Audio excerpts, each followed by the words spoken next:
The Chicago night was bitterly cold. Sodium lights cast their glow on the glass doors of Sterling and Lang headquarters, a towering monument of ambition that swallowed the darkness. Evelyn Blake stood silently across the street, her breath fogging in the late autumn air. Her hand clutched a faded polyester coat, and in her pocket was an employee ID bearing the name Eva Moore. 5 years ago, she had left this building as the founder's daughter, heartbroken by her father's death. Tonight, she returned as a stranger, a night shift janitor. She touched her cropped hair, once long and glossy, now mercilessly chopped off. Her face, under a layer of thick makeup, bore a fake scar down her left cheek, expertly painted to look real. Her skin had been darkened with tinted powder, false wrinkles etched to make her look at least 10 years older. In the mirror of a nearby parked car, she saw a stranger, not Evelyn Blake, brilliant lawyer but Eva Moore, an invisible shadow. The sacrifice was painful, but necessary. Her father, Sterling Blake, hadn't died in an accident. She knew that, a truth etched into her bones, and she would find out who was responsible. She crossed the street, her worn sneakers squeaking. The corporate building was still as grand as it had been when she was a child, but now she saw signs of decay. Maxwell Crane, her father's successor, had cut corners everywhere: fewer guards, outdated cameras, poorly vetted staff. A former employee had tipped her off, and she had taken advantage. The fake identity, Eva Moore, came with a fabricated resume and ID, all arranged by an old legal contact. She had passed the HR screening, received a real Sterling and Lang badge. That badge, with Eva's scarred, darkened photo, was her key to move unnoticed. The lobby sprawled before her, marble and glass reflecting cold light. The security desk was manned by a bored night guard flipping through a magazine. Evelyn kept her breathing steady as she approached. "Badge," he muttered without looking up. She swiped the card. A confirming beep. She signed the logbook in the sloppy handwriting of Eva Moore, perfected over months of practice. The guard nodded. "Service elevators that way. It's late, move along." "Yes, sir," she replied, voice low and weary, just like a graveyard shift worker. She made her way toward the elevator behind a column, heart racing, hands steady. Sloppy, she thought. Maxwell had turned her father's pride into a glamorous shell, hiding deadly flaws. The service elevator groaned as it lifted her to the third-floor locker room. The scent of bleach and damp fabric hit her. Marla, the night supervisor, a gaunt woman with sharp eyes, tossed her a uniform. "You're Eva. Floors 40 to 45 tonight. Mop everything. Don't touch anything else. Got it?" Evelyn nodded, pulling on the scratchy uniform. It rubbed against her skin, nothing like the tailored suits she once wore in court. She glanced at her reflection in the fogged mirror, a hardened woman with a scarred face and uneven short hair. "You're not Evelyn anymore," she reminded herself, but inside she was still Sterling Blake's daughter, and she was here for justice. Her cart rattled as she entered the main elevator, ascending to the executive levels. Her hand tightened on the handle as it stopped on the 42nd floor, the floor where her father supposedly entered the elevator that sealed his fate. She needed to see it, feel it, find the clues the police missed. The hallway on 42 was silent, mahogany panels and frosted glass exuding wealth. The air was cool, tinged with leather. Her wheels squeaked but were muffled by the thick carpet. She glanced up. An old camera blinked dimly, lens dusty. They don't care, she thought. Maxwell cared only for appearances, not truth. She began in the conference room, wiping tables, emptying trash, eyes always scanning. A forgotten note, a coffee-stained budget report, nothing suspicious yet. But she slipped them into the hidden pocket of her uniform. Her father's beloved charitable fund had been bled dry under Maxwell's reign. The truth had to be somewhere in numbers or in shadows. Footsteps interrupted her thoughts. Heavy, deliberate. Evelyn froze, cloth hovering above the glass table. Hallway lights flickered as a figure approached. She cursed silently. Marla had said the execs never stayed past 9. It was nearly midnight. The door opened. A man stepped in, sharply defined under the light. Tall, broad-shouldered, navy suit radiating authority. Caleb Reese, vice president of finance. Evelyn's stomach clenched. She knew him from company emails, his signature on questionable reports. But more than that, she remembered him years ago when she was a law student visiting her father. Caleb had been younger, warmer. His deep brown eyes had lingered on her as he handed her a law book. "You'll need this," he'd said, voice gentle but firm. "Working late?" His voice now was cool, probing. He stood at the doorway, loosening his tie, leather briefcase in hand. Evelyn lowered her head, hiding the fake scar. "Just cleaning, sir," she rasped in Eva Moore's voice. She turned to the cart, grabbing a spray bottle. Her heart pounded. Caleb wasn't like the guards. He noticed everything. He stepped closer, footsteps quiet on the carpet. "You're new." "Yes, just started," she replied, spraying and wiping slowly. "Don't look at him." Her father had trusted Caleb, once calling him a man of integrity, but trust had killed her father. "You don't have to be that thorough," he said, a note of suspicion in his tone. "This floor's usually empty by now." She shrugged. "Marla said do it right or go home." Her voice remained flat, but her grip on the cloth tightened. He gave a low hum, then spoke softer. "You remind me of someone." Her breath caught. She kept wiping, robotic. "People say that a lot," she said with a faint, awkward laugh. "I have one of those faces." "Maybe." He didn't sound convinced. She glanced at him. He was studying her, jaw tight, black hair catching the light. She expected another question, but instead, he stepped back, briefcase tapping his thigh. "Don't stay too long. It's not safe here alone." The words lingered, heavy with implication. A warning? A test? He turned and left, the door clicking shut. Evelyn exhaled, leaning against the cold glass table. Caleb was a problem. If he recognized her, everything would collapse. But there had been something in his voice, a flicker of the man who once told her father, "Don't trust Maxwell," the one who'd been ignored. She straightened, resolve hardening. Tomorrow she would check the hallway near the elevator shaft on the 42nd floor. The truth waited for her where her father died, and where she would begin. You're watching Soul Stories, where every tale whispers of love, healing, and hope. If you believe that even the smallest act of kindness can change a life, and that love often arrives when we least expect it, don't forget to subscribe and be part of our journey. Now stay with us. The story is just beginning. The fluorescent lights on the 40th floor of Sterling and Lang flickered weakly, casting warped shadows across the hardwood floor. Evelyn Blake, or rather Eva Moore, pushed her janitorial cart down the corridor, the wheels clattering in rhythm with the wind whistling outside the windows. The coarse uniform scratched her skin. The fake scar on her cheek itched beneath thick makeup. Her cropped hair under the baseball cap made her feel lighter, but also hollow, as if she had cut off a piece of herself to become a ghost of her former life. It was her third night working the graveyard shift, and Evelyn had settled into the rhythm. Mopping floors, emptying trash, replacing liners in the conference rooms, simple tasks that masked her true mission. She wasn't cleaning dirt.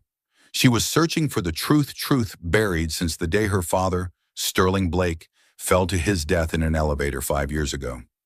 The official report called it an accident, but she knew better. A man like her father, meticulous down to the last detail, didn't die from a faulty cable. The hallway led to the executive boardroom, where the leadership team typically gathered. Frosted glass doors bearing the Sterling and Lang logo shimmered under the pale lights. Evelyn paused and checked her watch. 1 a.m. No one should still be here aside from a few IT staffers on lower floors. But she couldn't afford to be careless. Last night, Caleb Reese had appeared without warning, his sharp eyes nearly slicing through her disguise. "You remind me of someone," he'd said. The words lingered in her mind like a warning left unfinished. From her cart, she retrieved a small device no bigger than a coin hidden in a glove box. A mini recorder, purchased through an old contact in the legal world. Sensitive enough to pick up conversations through glass, discreet enough to go unnoticed. Evelyn glanced around, confirmed the hallway was empty, then subtly slid the device into the narrow gap beneath the boardroom door. She would retrieve it before the shift ended. Next stop was Maxwell Crane's office, just a few steps away. The door was locked, but Evelyn had been observing the admin team's habits. They often left a spare key in the reception desk drawer. Carelessness filtered down from Maxwell himself. She slipped behind the desk, opened the drawer, and sure enough, the key lay there among pens and paper clips. Her hand trembled slightly as she unlocked the office.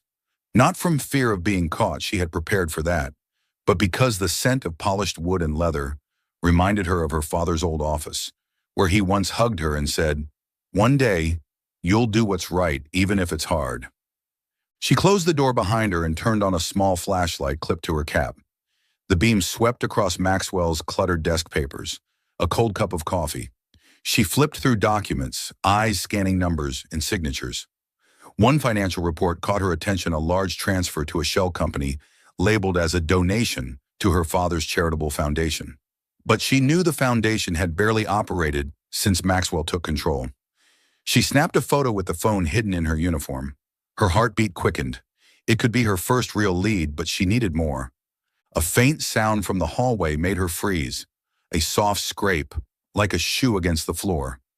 Evelyn turned off the light and held her breath, pressing herself into the shadows behind a bookshelf. Footsteps stopped just outside the door. Her fists clenched, ready with an excuse she got the wrong room. She was cleaning, but her pulse thundered as the doorknob turned slightly. Then silence. The footsteps receded, swallowed by the night wind. She exhaled shakily, sweat beading on her forehead. Too close. She slipped out, relocked the door, and returned the key to the drawer. The tension didn't weaken her resolve, it ignited it. Someone in this company, maybe not just Maxwell, had been complicit in her father's death, and she would find out who. The next morning, in the tiny apartment rented under the name Eva Moore, Evelyn sat in a worn armchair, earbuds plugged into the recorder. Maxwell's voice came through, low and smug, interspersed with laughter from other executives. "The foundation is the perfect excuse. No one checks, and the shareholders are completely blind." Another voice, likely the COO, added, "As long as the year-end numbers match, no one cares where the money goes." Evelyn's hands clenched, nails digging into her palms. This wasn't just corruption, it was a betrayal of her father's legacy. She jotted down every detail, comparing it to the photo of the report she'd taken. Large sums were being routed through multiple shell companies, but there was no evidence the money ever reached any real charities. She needed access to more data, likely from the internal computer system, but that meant help from the inside, someone like Liam, the IT engineer who once worked closely with her father. She hadn't reached out yet, afraid of compromising her plan, but now she had no choice. The next night, Evelyn returned to the 42nd floor, this time to inspect the hallway near the elevator shaft, the place her father had supposedly entered the doomed cabin.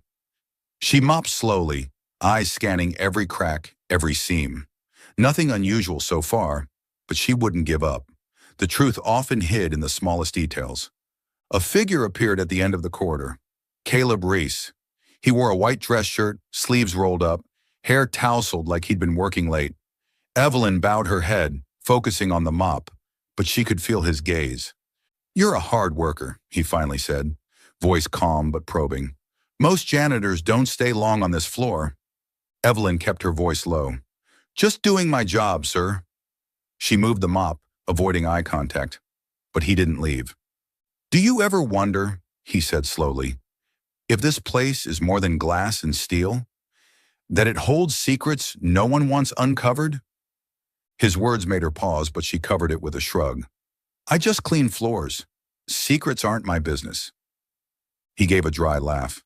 "Maybe, but sometimes janitors see more than the board ever does." She stole a glance at him, heart racing. What does he know? Or is he testing me?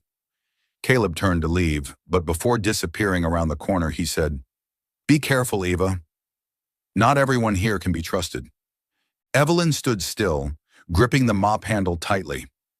Caleb Reese was a puzzle. He had stayed clear of Maxwell's shady dealings, but his presence both intrigued and unnerved her. He could be an ally or her greatest threat. She resumed mopping, but in her mind a plan had already begun to take shape. She would contact Liam, and she would uncover the truth no matter who she had to confront, even if it was Caleb himself. Moonlight filtered through the windows of Sterling and Lang's 43rd floor, casting silvery stripes along the corridor. Evelyn Blake, still disguised as Eva Moore, pushed her janitorial cart forward, the clattering wheels in sync with her heartbeat. The rough uniform scraped her skin, and the cropped hair under her baseball cap made her feel like a stranger in her own body. But the discomfort was nothing compared to the fire inside her. The fire for justice, now burning hotter after the clues she'd uncovered the night before. The financial report from Maxwell's office and the recorded boardroom conversation confirmed her suspicions. Her father's charity fund had been systematically drained. But that was only the surface. Her father's death, labeled an elevator accident, held a darker truth, a sharp intuition she could not shake.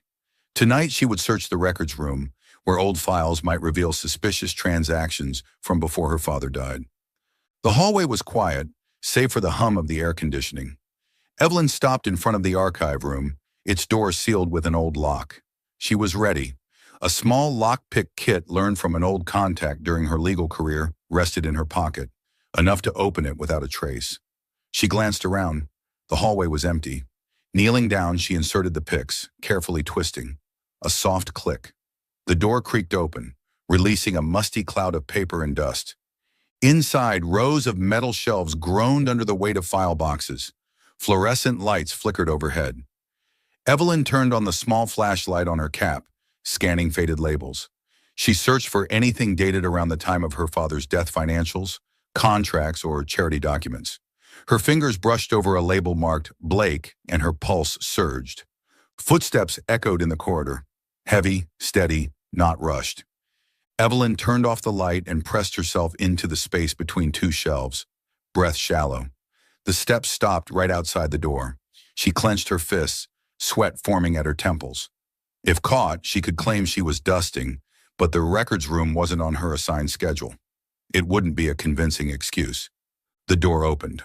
Light poured in. A tall figure stood at the threshold, briefcase in hand. Caleb Reese. Evelyn froze, heart hammering in her chest. He didn't enter immediately. He stood there surveying the space. The light hit his tousled dark hair, his sharp brown eyes scanning. She shrank deeper into the shadows, praying they would hide her. "Is someone in here?" His voice was low, cutting through the stillness. She didn't respond, didn't move. Caleb wasn't easily fooled. Twice now, he had looked at her with suspicion, like he saw through the mask. "You remind me of someone," he'd once said. If he discovered she was Evelyn Blake, it would all be over. After a long silence, he stepped inside, his shoes making only the faintest sound. He paused at a nearby shelf just a few feet away. Evelyn held her breath, eyes fixed on him. He flipped open a few boxes, pulling out a folder. Then he stilled, tilted his head like he heard something. "Ava," he called, voice sharp, certain. "I know you're in here." Evelyn bit her lip, mind racing. Was he guessing or did he know? She couldn't stay hidden. If she didn't speak, he'd start searching, and then she'd be caught. She exhaled slowly and stepped out from the shadows, her voice raspy and low. "I'm here, sir. Just dusting." Caleb turned, eyes locking on hers. The dim light illuminated her face. His brow furrowed, the file still in his hand. "Dusting? In the records room? At this hour?" She shrugged, feigning awkwardness. "Marla said to check every corner. I thought this room might need it too." He didn't smile, didn't buy it. He stepped closer, narrowing the space between them. "You don't act like the other janitors, Eva. You remind me of someone. A long time ago." Her chest tightened. He was talking about her Evelyn Blake, the law student who used to visit her father. She lowered her head, hiding her eyes. "I'm just Eva Moore," she said, voice husky. "You must be mistaken." Caleb was quiet, watching her closely. Then softer, with quiet intent. "Maybe, but I'm not often mistaken." He turned and walked out, the file in hand. But just before the door shut behind him, he said, "Be careful what you look for, Eva. Some secrets aren't worth digging up." The door clicked closed, leaving Evelyn in the dark. She exhaled shakily, leaning against a shelf, knees trembling. Caleb was dangerous. He saw too much, knew too much. Yet his voice had held something concern, not threat. She remembered a memory long buried. Caleb, then her father's young finance assistant, handing her a leather-bound law book with gold-etched letters. "You're going to do great things," he'd said, eyes bright. She had forgotten that moment. Now it returned vivid and painful. She shook her head, forcing the memory away. She couldn't trust anyone. Her father had trusted Maxwell Crane, and it cost him his life. She returned to the shelves, pulling the box labeled Blake. Inside, old reports from the charity fund. One note stood out, her father's handwriting. Check Company HL, not transparent. Evelyn clutched the page, her heart pounding. HL, the same shell company from Maxwell's report. Her father had suspected something before he died. She snapped photos, restored the box, locked the room, and left. But her mind raced. Caleb had taken a folder. What was he looking for? Was it about Maxwell, or was he searching for answers too? She remembered hearing him warn her father once, voice tense. Don't trust Maxwell. He's not who you think. Her father had smiled, patted Caleb's shoulder, and ignored the warning. It was the last mistake he ever made. The next morning in her small apartment, Evelyn sat at her desk, notes and documents spread before her. Her father's memo, the recording, Maxwell's records, they painted a disturbing picture. A group, possibly led by Maxwell, had siphoned money from the charity for profit.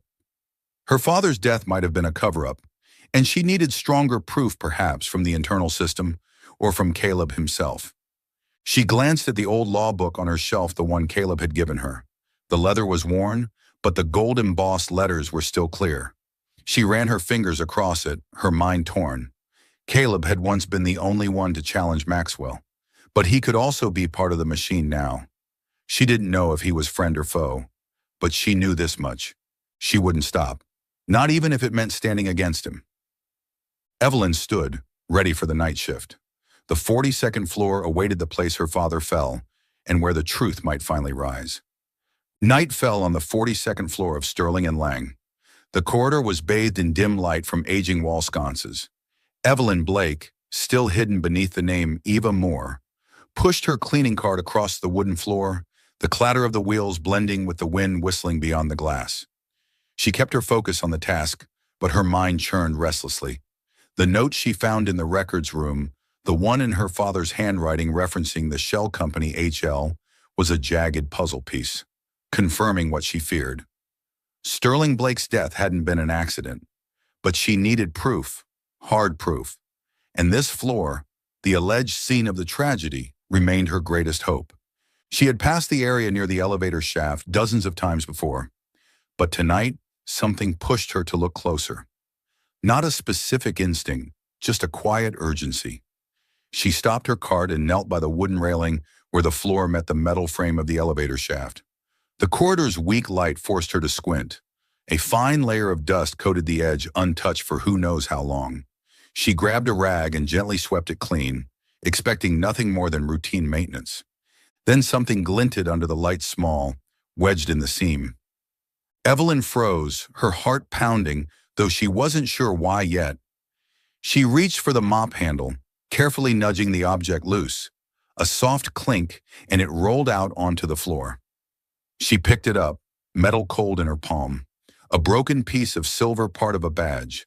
She brought it closer, breath-catching, when she saw the engraved words, Sterling B., her father's badge, the one he always pinned to his blazer, his symbol at the firm.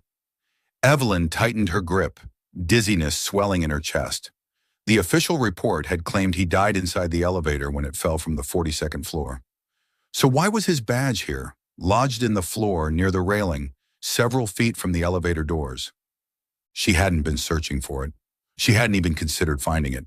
And yet, here it was in her hand, like a whisper from the past. She slid the badge into the hidden pocket of her uniform, fingers trembling. It could have been a fluke lost in the chaos, overlooked in the aftermath. But something deeper told her otherwise. Someone had been here with her father. Someone who knew. Someone who lied. She stood, resuming her cleaning to avoid suspicion, though her pulse thundered. The badge was a clue, but it was also a threat. If anyone found out she had it, she'd become a target. She thought of Liam, the IT engineer she'd finally contacted that morning. He had promised to dig into the company's old systems camera archives, elevator diagnostics, anything. The badge might link to what he uncovered, but she had to tread carefully. One mistake, and everything would collapse. The next morning, In her tiny apartment rented under the name Eva Moore, Evelyn sat by the window. Morning light glinted off the silver badge on the table. The engraved sterling B shimmered, bringing back memories, her father adjusting his lapel pin each morning, his warm voice saying, "This reminds me of responsibility, Evelyn." She touched the badge, heart aching. She didn't cry. Her tears had long run dry, but her resolve hardened. Her father deserved the truth. She checked the burner phone. A message from Liam. "Recovered partial camera files, heavily encrypted. Need time. Meet tomorrow." She nodded to herself. Liam was her best chance at understanding what the badge truly meant. But she couldn't sit idle. There could be more on the 42nd floor, more the police never bothered to find. That night, Evelyn returned to the 42nd floor, heavier with purpose but sharp as ever. She cleaned near the elevator again, eyes flicking toward corners and crevices. She didn't expect another stroke of luck like the badge, but she wouldn't leave anything unchecked. Footsteps echoed down the hallway, steady, measured. She didn't pause, but her spine straightened with tension. Caleb Reese appeared, white shirt, sleeves rolled, hair slightly tousled. He stood a few steps away, hands in his pockets, eyes fixed on her. "This floor again, Eva," he said, voice low but edged. "You seem to have a fascination with shadows." Evelyn kept her voice even, continuing to mop. "Just doing my job, sir. This floor needs to be clean." He stepped closer. The space between them shrank. "Clean," he repeated as if the word meant something else. "This place is never clean, Eva. You know that, don't you?" She stopped mopping, met his gaze. Her heart thudded. Was he baiting her, or did he know? "I'm just a janitor," she replied, voice hoarse. "All I know is dust and dirt." Caleb tilted his head, studying her.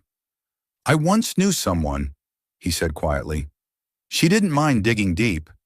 Even when the truth hurt, she was a lot like you." Evelyn looked down, masking the panic behind her lashes. He was talking about her, Evelyn Blake. Every nerve screamed for her to run, but she stayed still. "You're mistaken," she said, voice unsteady. "I'm not her." He gave a dry chuckle. "Maybe, but the truth has a way of surfacing." He turned, walking toward the hallway's end. But before disappearing, he stopped and added, "If you found something, Eva, be careful. Some secrets don't forgive." Then he was gone, and Evelyn stood frozen, hand clenching the mop handle. Caleb was a dangerous riddle. He suspected her but hadn't exposed her. Why? What did he know about her father's death? Why did he keep showing up, like a ghost she couldn't shake? She remembered that moment years ago, Caleb handing her a law book, his eyes glowing with something unspoken. Now he was an enigma, and she couldn't afford trust. She resumed mopping, but her mind was spinning. The plan was clear now. Liam would bring the data. The badge would unlock the next door. And Caleb, whatever role he played, would not stop her. Her father deserved justice, and she would deliver it no matter the cost. Night blanketed the 41st floor of Sterling and Lang, the dim hallway lights reflecting off cold glass panels. Evelyn Blake, still cloaked in the identity of Eva Moore, pushed her janitorial cart across the hardwood floor, the rhythmic clatter matching the racing of her heart. Her father's silver badge, discovered by chance the night before, weighed heavily in her uniform's hidden pocket. The engraved Sterling B wasn't just a name, it was a reminder. The truth about her father's death wasn't an accident. It was getting closer and more dangerous. Tonight, she avoided the 42nd floor, the place where she found the badge, to avoid suspicion. Instead, she focused on the 41st floor, where the auxiliary boardroom sat, often used for off-the-record executive meetings. A week ago, she had placed a mini recorder beneath the conference table. Now it was time to retrieve it. Previous recordings had revealed the manipulation of her father's charity fund, but she needed something more, something that could tie Maxwell Crane directly to Sterling Blake's death. The hallway was silent, disturbed only by the low hum of the air conditioning. Evelyn stopped outside the boardroom, kneeling as if to dust the baseboards. She reached under the table, pulled out the recorder, and slipped it into her pocket. But then, a wave of dizziness crashed over her. She braced herself on the cart, head spinning.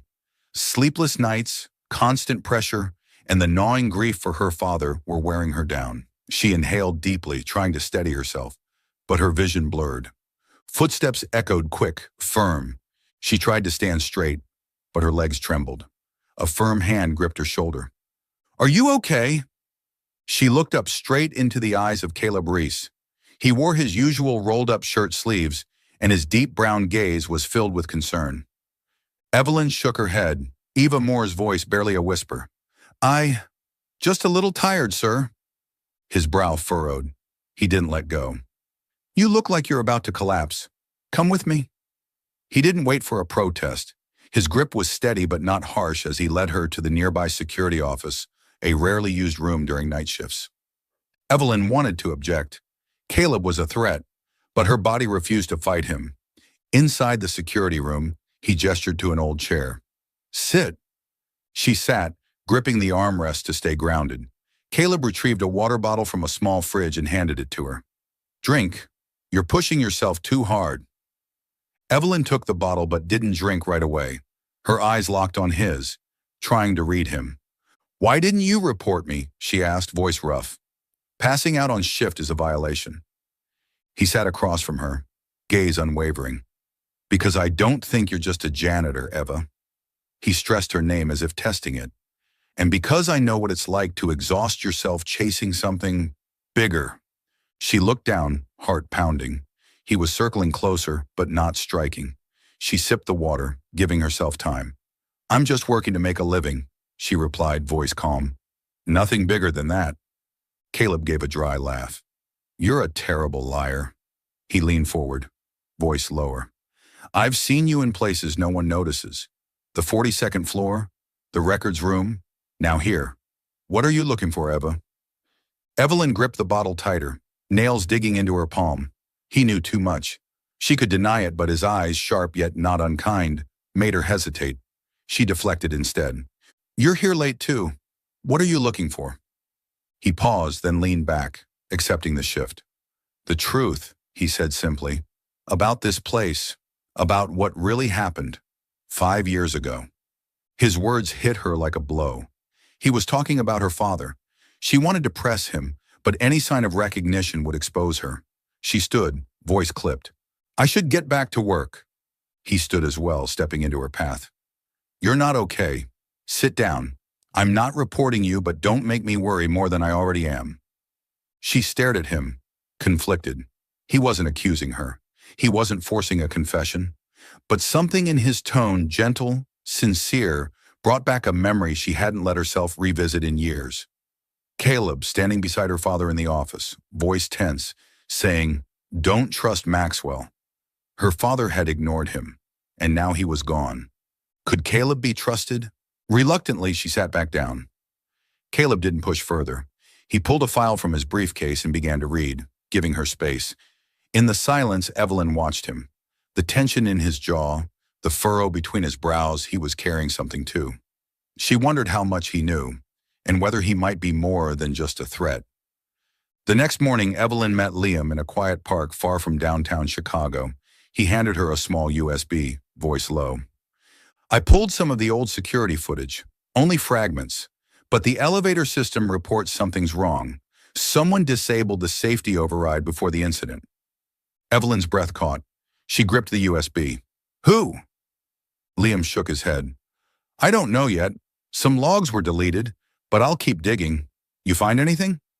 She hesitated, then said, "A badge. My father's. Found near the railing on the 42nd floor, not in the elevator." Liam's brow furrowed. "That's odd. If he died in the cabin, it shouldn't be there." He paused, then asked, "Who do you think's behind it?" "Maxwell," she said firmly. "But not just him. There's a group." Liam nodded. "I'll keep looking. But be careful, Evelyn. If they know you're getting close, they won't hold back." That night, Evelyn returned to the 41st floor, her body heavy, her mind sharp. She reviewed the new recording from the boardroom, Maxwell discussing risk management with the CFO in case shareholders asked about the charity. The word risk echoed in her head, reminding her of Caleb's warning. The truth can kill. As she mopped, Caleb appeared again like clockwork, like a ghost. He stood at the end of the hall, hands in pockets, eyes locked on her. "You feeling better, Ava?" he asked softly. She nodded without looking up. "Thank you. For last night." He stepped closer, voice lower. "You don't have to thank me, but if you ever need someone to listen, I'm here." She froze. She wanted to believe him, but she couldn't. She only nodded, resuming her work. Caleb didn't press, but as he turned to leave, he placed a folded piece of paper on her cart. When he was gone, she opened it. 4 words. "If you are her, trust me. I want the truth too." Evelyn stared at the note, heart twisting. Caleb suspected she was Evelyn Blake, and he was offering a door, but she didn't know if it led to safety or a trap. She tucked the note into her pocket alongside her father's badge. The truth was close, but for now she had to walk alone, at least until she knew where Caleb Reese really stood. Still following the story? If this story found you outside of Soul Stories, we invite you home to where every touching tale begins with truth, hope, and heart. Night settled over the 40th floor of Sterling and Lang, casting a sterile glow across the corridor from the cold, white bulbs mounted overhead. Evelyn Blake, still wearing the name Eva Moore, pushed her janitorial cart over the polished wood floors, the wheels clicking in rhythm with her pulse. Her father's silver badge, etched with Sterling B, was tucked deep in her uniform pocket, a weighty reminder of why she was here. The clues were stacking up: recordings, financial records, Liam's confirmation that the elevator safety system had been manually disabled. Her father's death wasn't an accident. It was a crime, concealed beneath boardroom walls and polished lies. But every step forward came with a price, and Caleb Reese's sharp gaze had become harder to ignore. Tonight, she was assigned to the 40th floor, the administrative offices, where carelessness often left behind drafts, notes, and discarded memos. She hoped to find another thread linking the shell company HL to Maxwell Crane. But her mind kept circling back to the note Caleb had left her. "If you are her, trust me. I want the truth too." He suspected who she really was, and she still didn't know whether he was ally or threat. She stopped in front of a trash bin near the reception desk, pretending to tidy up while scanning the crumpled papers. A handwritten note caught her eye, just a short line. "HL wired 2M, verify before Q3. She tucked it into her pocket, heart racing. Another clue, but she needed to tie it directly to Maxwell. Footsteps echoed from the far end of the hall, measured, unhurried. She didn't look up, kept moving garbage bags, but her back tensed. A shadow paused just a few steps away. She knew who it was before he spoke. "Eva," Caleb Reese said, his voice low and clear. "You're working late." She kept her voice steady, eyes down. "Just doing my job, sir." She reached into the bin, replacing the liner quickly to mask her nerves. Caleb stepped closer, his shadow stretching across the floor. "I've been looking for you all evening." His voice dropped. "I know you're not Eva Moore." Evelyn froze, fingers tightening around the edge of the bin. She wanted to deny it, but the look in his eyes, dark, unwavering, told her it wasn't a guess. He knew. She stood, faced him. Her voice was hoarse. "I don't know what you mean. I'm Eva Moore." Caleb shook his head. He pulled a small photo from his pocket, worn at the edges. He held it up under the hallway light. It was a younger Evelyn, smiling beside her father in his old office at Sterling and Lang. Her hair was long and glossy, her face unguarded. Joyful was nothing like the hardened woman standing there now. "I found this in the archives," he said, voice calm but firm. "You left it, or you wanted me to find it." Evelyn's breath caught. She didn't remember dropping the photo, maybe during her search in the records room. A slip, a mistake. She could lie, but there was no point. Caleb wasn't guessing. He knew. She exhaled, reached up, and pulled off her cap, revealing the ragged short hair. "Fine," she said quietly. "I'm Evelyn Blake." He didn't look surprised, just nodded, like he'd been waiting for her to say it aloud. "I've suspected since the first night," he said. "The way you moved, the way you lingered on the 42nd floor. Only Evelyn Blake would have a reason for that." She narrowed her eyes. "Then why didn't you report me? Why let me keep going?" Caleb looked at her eyes softer now. "Because I want the truth too, about Sterling, about what Maxwell did." He paused, voice low. I tried to warn your father. I told him, don't trust Maxwell. He didn't listen, and I didn't do enough to stop it. Evelyn stilled. The memory returned Caleb and her father arguing in his office years ago. She'd eavesdropped but hadn't understood. Now it made sense. What do you know? She asked, voice hard. About my father's death? Caleb turned away, running a hand across his jaw, like dragging up old ghosts. A few days before he died, I saw them arguing, Sterling and Maxwell. It was on the 42nd floor in the boardroom.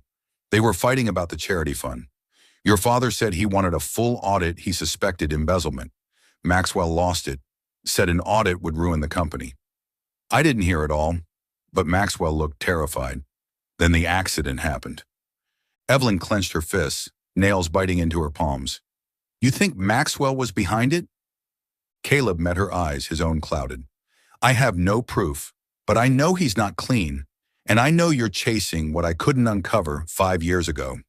He stepped forward, voice urgent. This time, Evelyn, I won't let you fight alone. She stared at him, torn. Part of her wanted to believe him, this man who once tried to protect her father, who gave her a law book with hopeful eyes. But another part warned her. Trust is dangerous. Her father had trusted Maxwell and paid with his life.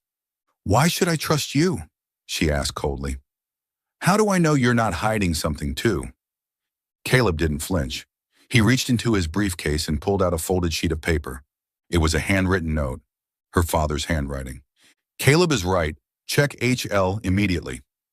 I've kept this since the day he gave it to me, Caleb said. He trusted me just a little. I failed him. I don't want to fail you. Evelyn stared at the note, heart pounding. The handwriting was unmistakable, hurried, forceful, like he knew he was running out of time. She slipped it into her pocket beside the silver badge. She didn't tell Caleb about the badge, not yet. She wasn't ready to trust that far, but she knew she needed him. Liam was her digital key. Caleb had access to internal documents, to people, to buried truths she couldn't reach alone. All right, she said, voice steady. We work together. But if you betray me, Caleb, I swear, I'll take you down with them. He didn't smile, just nodded.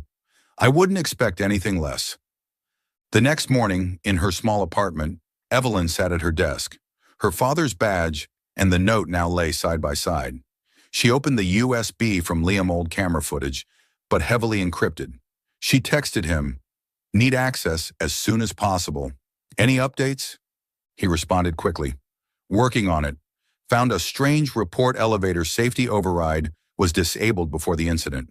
We'll send details. Evelyn looked at the note from Caleb.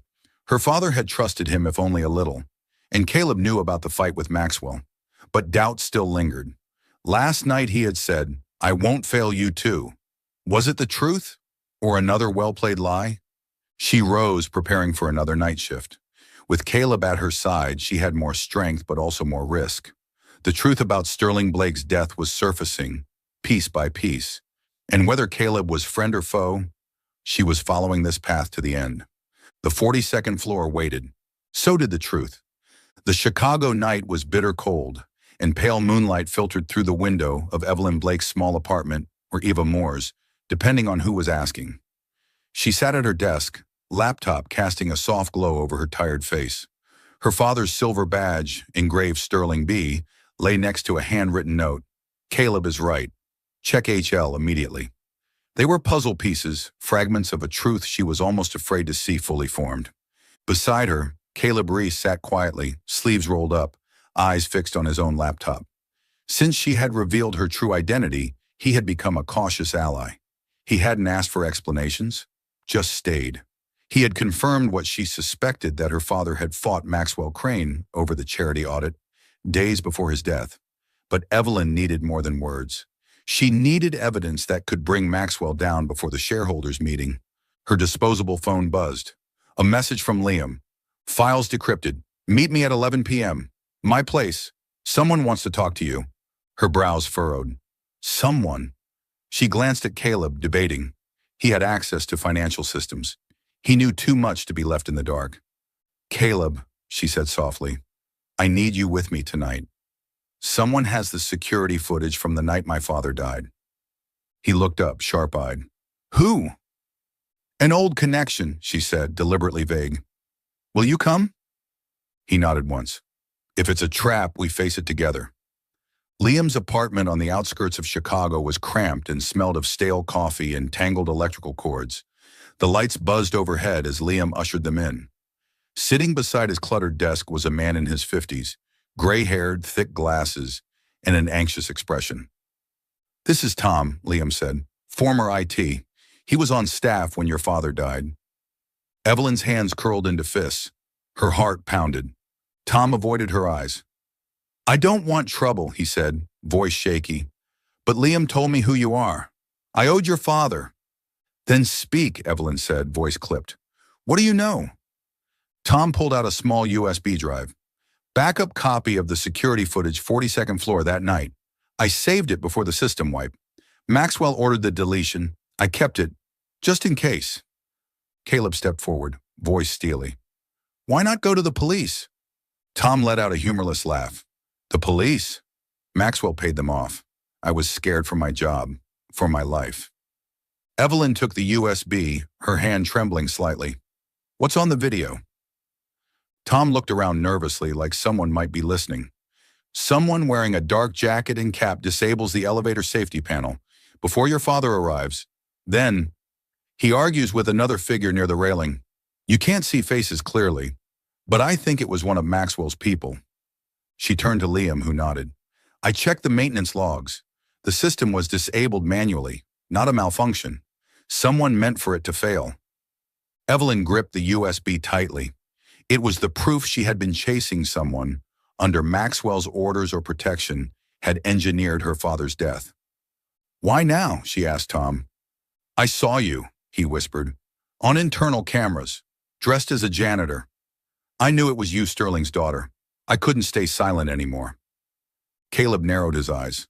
If this is a setup, you'll answer for it. It's not, Tom said quickly. But be careful. Maxwell has eyes everywhere. Back at her apartment, Evelyn inserted the USB. Caleb stood behind her, breath close to her shoulder. The footage was grainy. Timestamp: 9:44 p.m. The night Sterling Blake died. A hooded figure in a dark coat knelt at the elevator control panel. Quick, practiced hands tampered with something. 2 minutes later, Sterling appeared tired, suit wrinkled, posture tense. He argued with another man. Tall, suited, his face never visible. It could have been Maxwell. Sterling raised a hand, gesturing angrily, maybe pushing. Then he turned and walked toward the elevator. The doors opened. He stepped inside. The screen went black. Evelyn's nails dug into her palm. The badge she found near the railing. It must have fallen during the confrontation. They disabled the system before he got there, she whispered. They wanted him dead. Caleb's jaw tightened. Maxwell didn't do it himself. He had help, but he let it happen. That makes him guilty. She stood and began pacing, heart hammering. That argument, he tried to force my father to resign because of the audit. Caleb opened a file folder. A forged contract, signed with Sterling's name. It transferred control of the charity fund to Maxwell if Sterling stepped down. Your father refused. His death was the backup plan.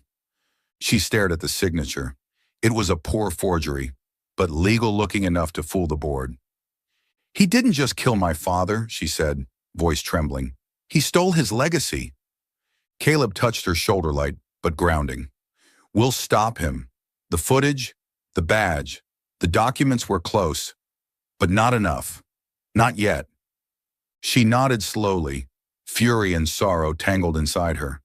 Liam's digging deeper. If Tom won't talk publicly, I'll make him. Caleb met her eyes. You're stronger than I thought. Sterling would be proud. The words hit harder than she expected. She turned away, blinking quickly. Do the right thing, even when it's hard, her father used to say. I just want him to rest, she whispered. The next night, Evelyn worked the 41st floor, avoiding 42 for now. The newest recording from the auxiliary boardroom captured Maxwell discussing handling shareholders before the upcoming meeting. The word handling echoed darkly. He was still covering something. Caleb appeared again, slipping her a new USB. Fake financials, pulled from the server. They'll help you blow this wide open. She took it, staring. Why risk this? If Maxwell finds out, you lose everything. He gave a grim smile. I lost everything the night Sterling died. I owe him, and I owe you. She didn't respond, but her chest tightened. She slipped the USB next to the badge in her pocket. The shareholder meeting was coming. With the video, the badge, and now the forged contracts and tampered reports, she had enough to take Maxwell down. But he wouldn't go quietly. The truth was emerging, and Evelyn would be ready for war. You're watching Soul Stories exclusive to our channel. If you're still with us, drop a comment. We read and cherish them all. Subscribe to support more heartfelt, original stories. Thanks for being part of the Soul Stories family. 3 days before the shareholders meeting, Maxwell Crane received a report from the head of tech, a loyal accomplice. The footage showed Eva Moore rummaging through archive files. Her eyes, sharp and calculating, made his spine crawl. Evelyn Blake, Sterling Blake's daughter, the one he thought had left Chicago for good. She knows, he muttered, gripping the report. Rage twisted in his chest. He called a trusted enforcer, a former security officer known for quiet work. Get rid of her before she ruins me. That night, Evelyn drove across a deserted bridge on the edge of Chicago, her mind racing with Liam's latest email. Internal messages between Maxwell and the head technician revealed they had discussed elevator maintenance just days before Sterling's death code for disabling the safety system. Out of the shadows, a black SUV barreled forward, swerving into her lane. Her car jerked toward the railing. Glass shattered. Smoke hissed from under the hood. She slammed the brakes, tires screeched as the vehicle rocked, teetering over the guardrail. Through the broken window, she saw the driver's eyes cold, masked. The SUV hit again. A tire blew. Control slipped. Then a silver sedan swerved between them, forcing the SUV back. Caleb Reese leapt out, yanking open her door. Get out now! He pulled her free just as the SUV rammed the rear of her car again. Smoke engulfed the scene. The black SUV sped off. Evelyn collapsed against Caleb, gasping. I thought I was going to die. Maxwell wants you dead, he said, jaw clenched. I had a feeling something was off. He's had someone watching me. When I saw your car heading for the bridge, I followed. He steadied her. He thinks you're dead now. We have to use that. Evelyn nodded, heart pounding. Thank you. We need to move fast. The next morning, Evelyn met Liam in a quiet cafe. He handed her a new USB. Internal emails, full elevator reports. Maxwell personally approved disabling the safety. Tom, the IT guy, agreed to testify. He'll confirm Maxwell wiped the camera servers.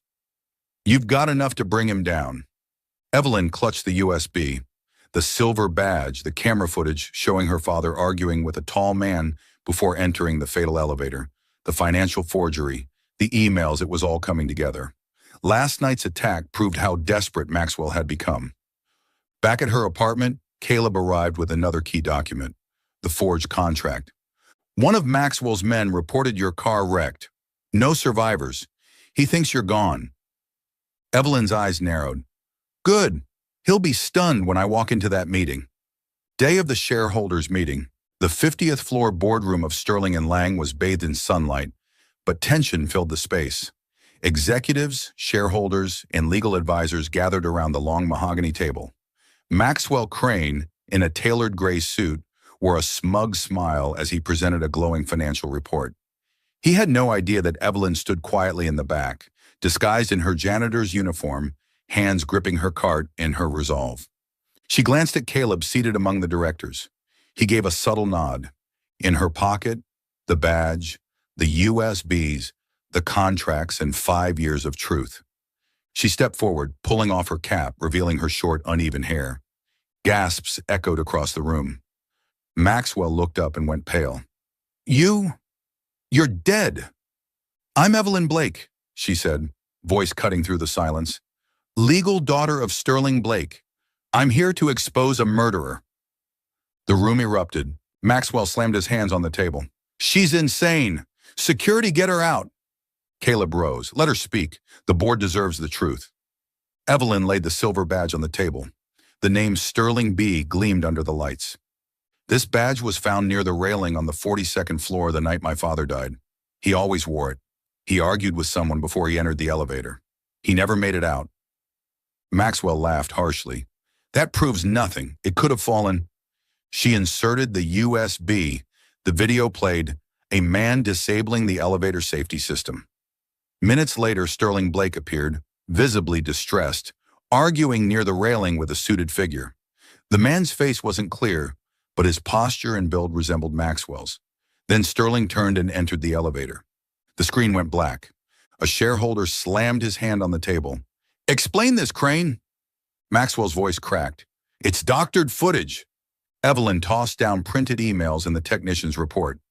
"These show the safety system was manually disabled. This email, your email, confirms you knew. You pressured my father to resign over a charity audit, and when he refused, you let him die." Caleb added a forged contract. "He never signed this. You faked his signature to seize control of the charity fund, and now we know your reports are fabricated." The room exploded in outrage. One director shouted, "This is slander!" Others demanded answers. Maxwell pointed a trembling finger. "She's lying. Reese, you betrayed me." Evelyn raised her voice. "Tom, the IT employee, will testify you ordered the server wipe. I disguised myself for 5 years. I nearly died last night, but I found the truth." Her voice dropped, steel behind every word. "As the legal heir of Sterling Blake, I hereby terminate Mr. Maxwell Crane from all executive authority, effective immediately." Silence fell. The company attorney stood. "Ms. Blake, under this evidence, you have the right to call for a dismissal vote." Maxwell snarled. "You'll regret this, girl. I saved this company. I'll ruin you." Caleb stepped in, voice like ice. "Threats in front of the board? Another mistake." An elder shareholder stood. "Vote now. If the evidence holds, Crane must go." The votes came quickly. The attorney read aloud. "By majority vote, Mr. Maxwell Crane is hereby removed, effective immediately." Maxwell stood in stunned silence. Then he lunged for the documents. Security restrained him. "This isn't over, Blake," he shouted, dragged from the room. Caleb approached Evelyn. "You did it." Tears welled in her eyes. "It's not over. Maxwell had help. The company still needs healing." An older shareholder shook her hand. "Ms. Blake, we need you. This company needs Sterling's legacy." Evelyn grasped the silver badge, her father's words echoing in her heart. "Do what's right, no matter how hard." Justice had begun, but the real fight was only just beginning. The golden sunset bathed Sterling Blake's former office on the 50th floor of Sterling and Lang, the very place where great dreams once began. Evelyn Blake stood before the tall windows, gently touching the silver badge engraved with Sterling B. Her eyes were heavy with sorrow as she looked out over the glittering lights of Chicago. A week had passed since the board meeting where she exposed Maxwell Crane and stripped him of power, yet her heart remained hollow. Justice had begun. Yes, but the ache of losing her father still clung to her like a second skin. Footsteps echoed softly behind her. Caleb Reese entered, sleeves rolled up, fatigue lining his face, but warmth glowing in his eyes. He leaned against the doorframe without saying a word, knowing that sometimes silence was the deepest form of comfort. Evelyn turned, offering a faint smile. "You don't need to stand there like a bodyguard. I'm not on the verge of death anymore." Caleb gave a dry chuckle, stepping closer. "After what happened on that bridge, I'm not so sure." He paused, his voice low. "I just wanted to make sure you're okay." She looked at him, her heart stirring. The memory of that night, the car crash on the deserted bridge, the black SUV ramming her into the railing still haunted her. If Caleb hadn't appeared and pulled her from the wreck, she wouldn't be standing here. "I'm okay," she said hoarsely, "because of you." He shook his head. "Don't thank me. I owe you, Evelyn, and I owe Sterling." He lowered his gaze, voice thick. "I'm sorry I stayed silent 5 years ago. I tried to warn him about Maxwell, but it wasn't enough. I didn't protect him or you." His words pierced a long-buried wound. She sat in her father's old chair, fingers still curled around the badge.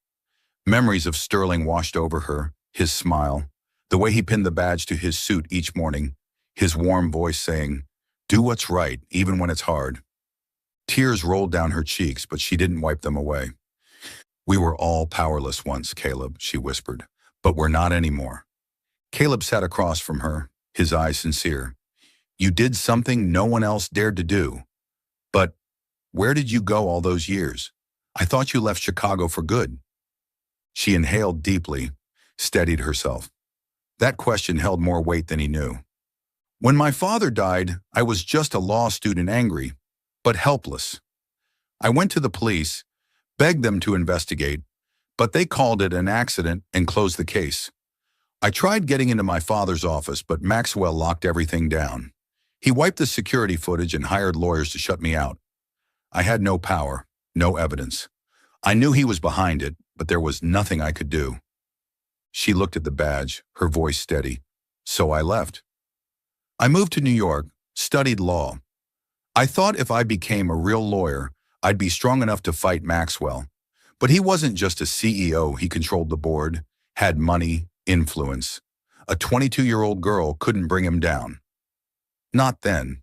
I needed time to learn how to track financial trails, expose corruption, and wait until he believed I had given up. Caleb listened, a quiet awe growing in his eyes. So you've been preparing all this time? She nodded, bitterness laced in her tone. I joined a law firm in New York that specialized in financial fraud. I learned to read hidden records, decode fake statements. I tracked Maxwell's activities, the embezzlement, the manipulated charity funds. But I couldn't get inside the company, not without being recognized. Then Liam reached out. He said there was a crack in the system, an opening. I knew it was time to come back. That's when I became Eva Moore.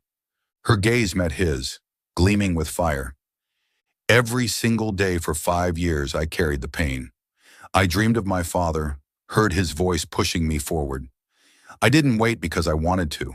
I waited because I had no other choice. He reached for her hand, his grip gentle but firm. You're stronger than anyone I know. Sterling would be proud. She pulled her hand away but smiled through her tears. I don't need him to be proud. I just want him to rest in peace. She stood and walked back to the window.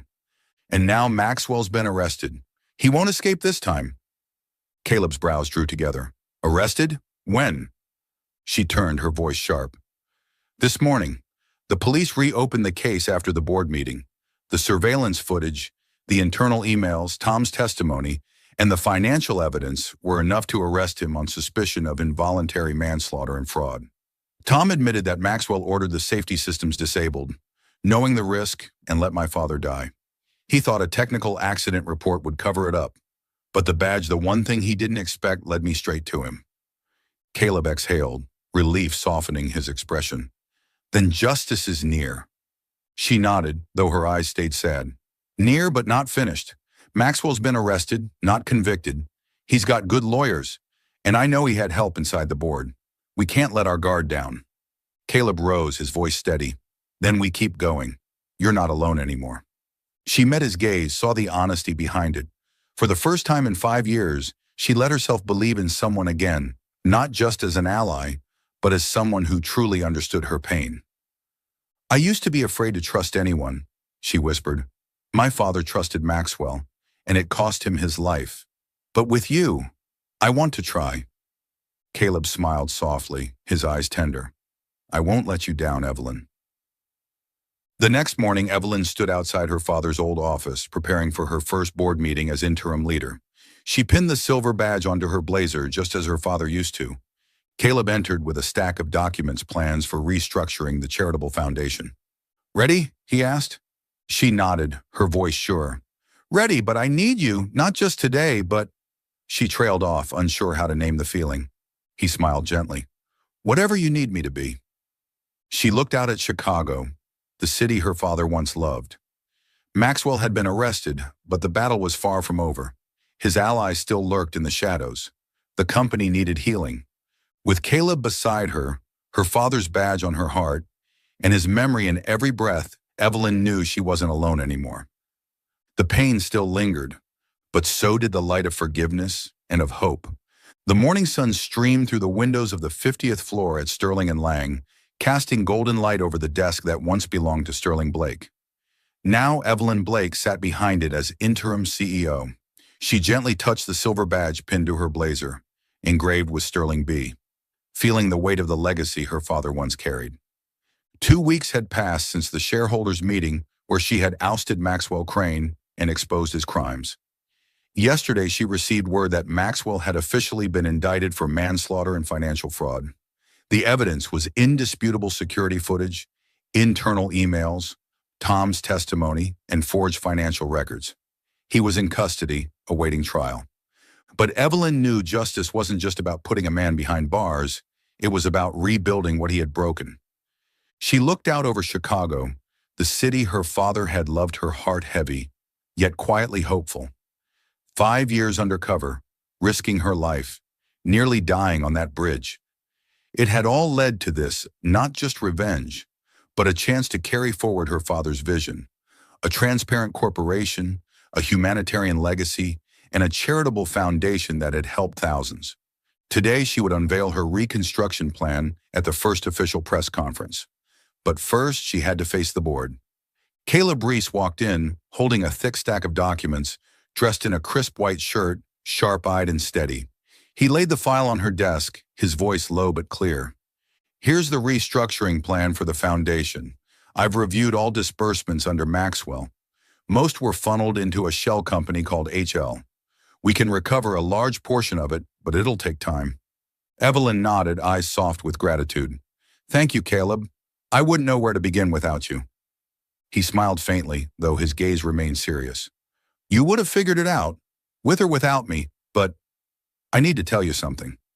He paused, pulled a sealed envelope from his pocket, and slid it across the desk.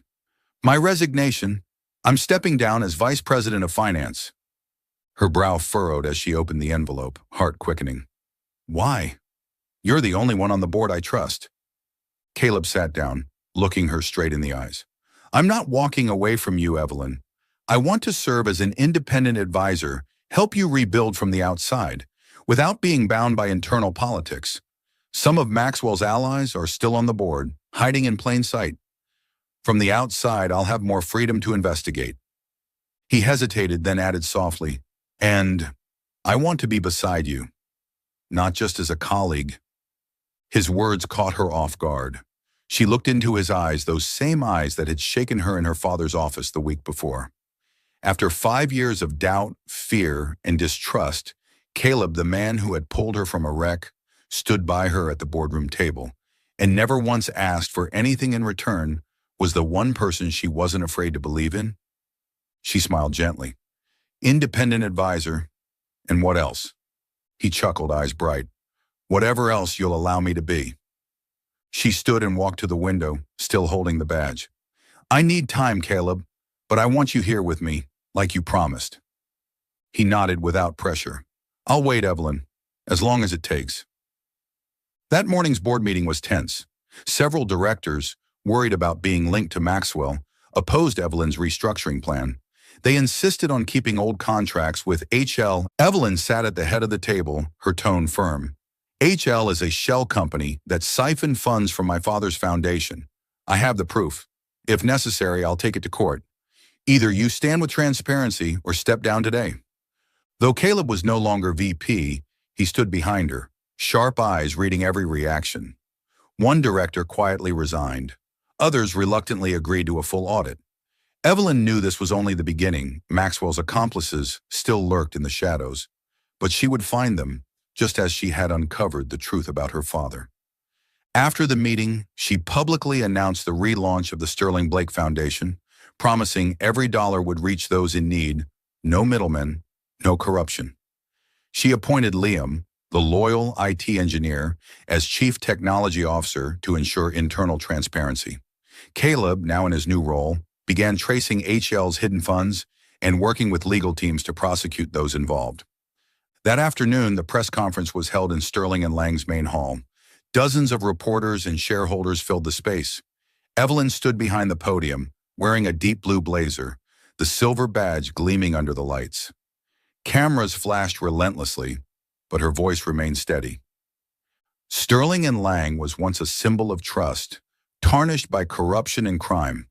Today, I vow to restore it, to bring back transparency, humanity, and stay true to my father's legacy. A reporter raised his hand. Ms. Blake, what made you return after 5 years disguised as a janitor to take down Maxwell Crane?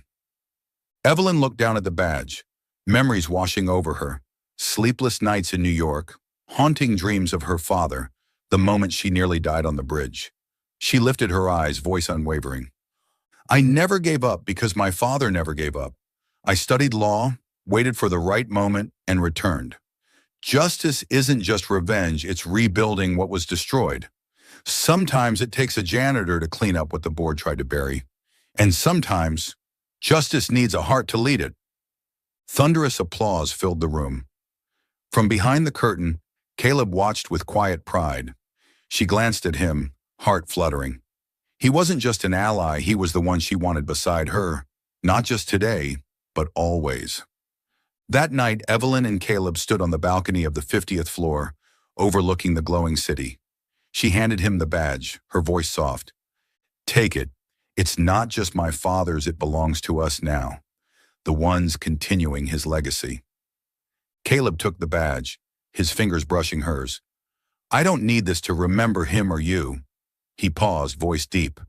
But I want to be here, Evelyn, as your advisor, your friend, and, if you'll allow, something more. She looked at him, warmth blooming in her chest. I'll allow it, she said, smiling. But we have work to do. Maxwell's trial, the foundation, the company. Are you ready? He grinned, eyes alight. With you? Always. She leaned against the railing, his presence warm beside her. Maxwell was behind bars, but the trial loomed. His allies still posed a threat. Yet for the first time in 5 years, Evelyn didn't feel alone. She had Caleb. She had the badge. She had her father's memory. Sterling and Lang would rise again, and she would lead it. Not just with justice, but with heart.